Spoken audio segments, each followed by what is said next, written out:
He's charged in one of the most notorious cold case in modern American history, and this morning, the man known as Keefe D is breaking his silence from behind bars. Nearly 30 years ago, became one of the nation's most notorious unsolved. Hey, Keith, Metro Police, come over here. Then in 2023, a breakthrough when prosecutors charged this man with ordering the hit, the only person arrested for Shakur's, who now tells ABC News authorities have the wrong man. I'm innocent. When Las Vegas Police Department dropped those Tupac files, the whole story changed. Turns out the people closest to him might have been plotting the whole time. People online couldn't believe what they were seeing. One person posted how the documents got them rethinking everything they thought they knew. The paperwork showed Snoop Dogg apparently had advance warning about the attack coming. Then there's Suge Knight, who supposedly wanted Tupac eliminated before he could break free from the label. And the wildest part, Sean Diddy Combs allegedly funded the entire operation. The post ended saying Tupac desperately needed a different circle around him, which lines up perfectly with something his own pops talked about in a sit-down. Tupac's biological father admitted that if he'd stepped up and been present in his son's life, things would have ended differently. His son would still be here today. The reason? Tupac never would have put his trust in Suge Knight, but with his real father absent from the picture, he ended up seeing Suge as that father figure he was missing. And according to the interview, that relationship led to all his earnings being drained. Suge Knight. Right. You know, this motherfucker acted so bad. I gotta live the rest of my life realizing that maybe if I was a better father, he might not have gotten in that situation. He might have had enough wisdom to know that this motherfucker is nothing but a scoundrel. But he looked up to him like a father. Then to find out a year, 8 months later, that he's cheating him out of all of his money, that's the final betrayal. The media coverage started picking up steam with headlines about how the fresh investigation into Tupac Shakur's death was uncovering additional suspects and previously hidden evidence. Suge Knight's name kept surfacing throughout the newly released documents. Investigators pointed out something strange from the beginning. Suge's version of events never quite added up, right? The biggest question everyone's asking, where was security that fatal night? That was literally Suge Knight's whole responsibility, keeping Tupac protected. But here's where it gets even stranger. After the shooting, Suge talked about leaving the medical facility saying things were looking good, claiming he and Tupac were in good spirits, cracking jokes together. He couldn't understand how someone's condition could flip that drastically, from stable to critical. His exact words described how when he walked out of that hospital, everything seemed fine between him and Pac. Laughing it up like nothing was wrong made it sound impossible for someone's situation to deteriorate that severely after appearing totally fine. When I left that hospital, me and Pac was laughing and joking. So I don't see how somebody can turn from doing well to doing bad. So you seriously think that he might still be alive? But here's where Suge's whole narrative collapses. Medical records showed Tupac Shakur wasn't even responsive when paramedics brought him in. The man was deep in a coma. So explain how you're having a lighthearted conversation with someone who can't even open their eyes? The dots connect in a darker way once you examine what investigators gathered on Sean Diddy Combs. According to federal agents, he masterminded the entire operation from start to finish, then manipulated people close to Tupac into feeding false stories to reporters. The plan worked flawlessly. Authorities spent 3 decades chasing dead ends. The evidence they compiled by 2026 reads like pure fiction. The story took another turn when 50 Cent dropped a bombshell announcement. His Netflix documentary on Diddy had leftover footage that never aired, and he's releasing it all on YouTube.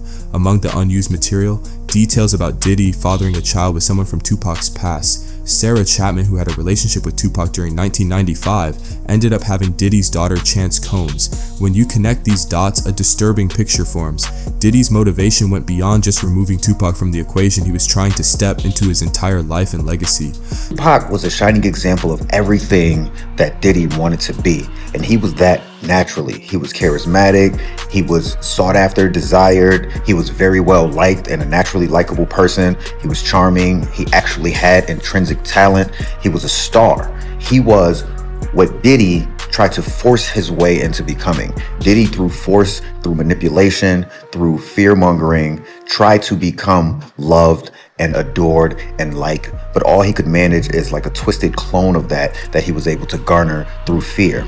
But back to my original point, he thought he triumphed over Tupac by when actually what he did was make Tupac immortal. And by Diddy continuing to live and earn more wealth and, in his mind, earn more adoration, he thought he triumphed. This is where everything starts getting twisted. According to documents in the Tupac files, photographers captured images of Tupac Shakur with Sarah Chapman on November 18, 1995. Fast forward a decade, and Diddy is calling Sarah his ideal woman, describing her as everything he ever wanted. That means back in 1995, when Tupac was involved with her, Diddy wasn't happy about it.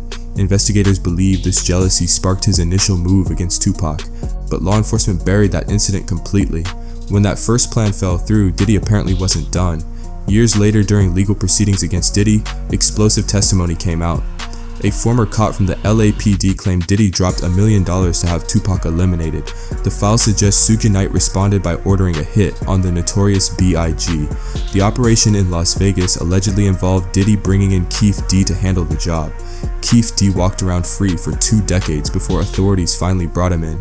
During questioning, he had no clue cameras were rolling.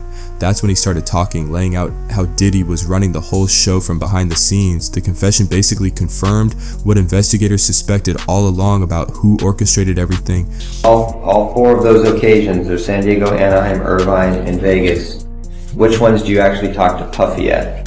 Every one. Every one of them. Which of those 4 is it when you talk to him about Tupac? It was really about both of them. Either one. It was Tupac and Suge, you mean? Yeah. Once authorities had Diddy locked in as the mastermind behind everything, they started digging through his past media appearances. Specifically, they wanted to analyze any moments where Tupac's name came up during conversations, watching how Diddy reacted physically. Investigators eventually stumbled on this super uncomfortable sit-down from the Breakfast Club that raised all kinds of red flags. It was this documentary that claimed, which we know wasn't true. Yeah, check this out. We don't talk about things that are nonsense. We don't even entertain nonsense, my brother. So we're not even going to go there, with all due respect, but I appreciate you as a journalist asking. Thank you. Because you listen, 7 years ago, I'd have been like, yo, did you hide my Tupac? But no, you do it like a journalist. Yeah, no, I mean, we wouldn't even get into nonsense like that.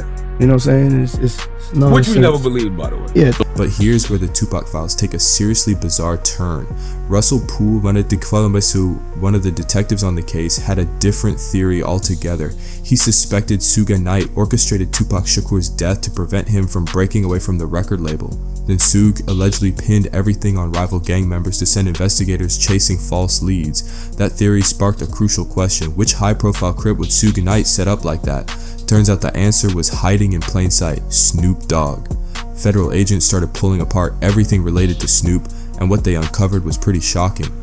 Buried in the files, investigators flagged a specific interview where Snoop admitted something nobody really paid attention to: the time. He was actually scheduled to ride in that BMW alongside Tupac the night everything went down. Think about the implications of that for a second. Snoop Dogg talked about how he was meant to be sitting in that car, but things changed at the last second and he ended up not going. Investigators connected this to tension that erupted between him, Tupac Shakur, and Suge Knight just days earlier. Suge's setup was so convincing that it had people genuinely suspicious of Snoop's role in everything. One post that went viral basically said everyone's ignoring how Snoop might have prevented the whole tragedy. The person wrote about how these newly released documents are painful to read, knowing Tupac could still be here. The prevailing theory? Back when Snoop was deeply connected to street networks 2 decades ago, word reached him that Tupac was marked for that specific night. That's supposedly why he bailed on riding in the BMW. Federal investigators even dug up footage where Snoop discussed his relationship with Tupac right before everything happened. He admitted that just 48 hours before the shooting, something felt off between them. In his words, it seemed like Tupac genuinely couldn't stand him anymore. That detail adds another piece to the puzzle of why he wasn't in that car when bullets started flying. With 3 major players in hip-hop now potentially linked to Tupac Shakur's death, investigators focused on breaking down exactly what went down that fatal night. The evidence files laid out a clear timeline. September 7, 1996, Tupac was rolling through Las Vegas alongside Suge Knight, who ran his label at the time. Their destination was the MGM Grand to catch Mike Tyson fight. Once the match wrapped up, they were posted in the hotel lobby when they clocked someone they had serious problems with. Security stepped in and shut down the confrontation between Suge, Tupac Shakur, and their enemy. After that, both of them bounced back to where they were staying to switch up their outfits before planning to hit up a nightclub around 11 p.m. They left their spot and hopped into the BMW, heading toward one of Suge Knight's own venues, but they were moving reckless the whole ride there, bass thumping so loud you could probably hear it blocks away, hollering at every woman they passed on the sidewalk, straight up drawing all kinds of attention to themselves in the city. About Tupac's concert at the Club 662. Members, including Orlando and Keith D, jumped in their white Cadillac and started cruising the strip looking for the offender. Before long, they finally spotted Tupac's caravan. At the intersection of East Flamingo Boulevard and Koval Lane, the white Cadillac pulled alongside the black BMW with Suge on the driver and Tupac on the passenger seats. What's becoming increasingly clear from these files is how much the spotlight keeps swinging back to Suge Knight. Every angle investigators explore seems to circle right back to him, and the pattern's getting harder to ignore. Start with the basics. His entire business model depended on keeping Tupac Shakur locked into death row records. Financial documents show Tupac was the label's biggest moneymaker by a massive margin, generating millions while Suge controlled everything. But here's the problem: Tupac was planning his exit strategy, talking openly about starting his own label and taking full ownership of his music. That would have financially destroyed Suge overnight. Then there's the security situation that never made sense from day one. Suge's literal job was protecting his artists, especially his most valuable one. Yet somehow on that specific night in Las Vegas, there wasn't a single bodyguard riding with them, no security detail following the car. That's not an oversight, that's deliberate. Investigators noted how Suge made sure they were completely exposed, riding around making noise and drawing maximum attention in a city where he knew enemies were present. It's almost like he wanted Tupac to be an easy target. The witness statements get even more suspicious when you dig deeper. Multiple people reported seeing Suge duck down right before the shooting started, like he knew exactly what was about to happen. Meanwhile, Tupac was sitting up, completely unaware. After the bullet stopped, Suge had minor injuries while Tupac took fatal shots. The positioning doesn't add up unless someone had advanced knowledge of the attack. His behavior at the hospital raises more questions too, claiming they were laughing and joking when medical records prove Tupac was barely conscious. Why lie about something so easily disprovable unless you're trying to control the narrative? Russell Poole's investigation kept pointing to Suge orchestrating everything, then strategically framing gang members to throw police off track. The detective found too many connections between Suge and the shooters, financial trails that suggested payment for services rendered. When you combine that with how quickly Suge took complete control of Tupac's unreleased music catalog after his death, profiting massively from material Tupac never got to see released, the motive becomes crystal clear. What really stands out is how Suge has spent decades deflecting, pointing fingers at everyone else: Diddy, the Crips, East Coast rappers, anyone but himself. He's given countless interviews painting himself as the loyal friend who was right there with Tupac, suffering alongside him. But the evidence paints a different picture entirely. The forensic analysis, the financial records, the eyewitness accounts that were buried for years, they all suggest someone close to Tupac, someone with power and access, made calculated decisions that night, and that person had the most to lose from Tupac leaving death row records. Law enforcement's building a case that's looking stronger every day, connecting dots that were ignored for 3 decades. The question isn't really if Suge Knight's involved anymore, it's whether prosecutors finally have enough solid evidence to bring charges that'll stick in court.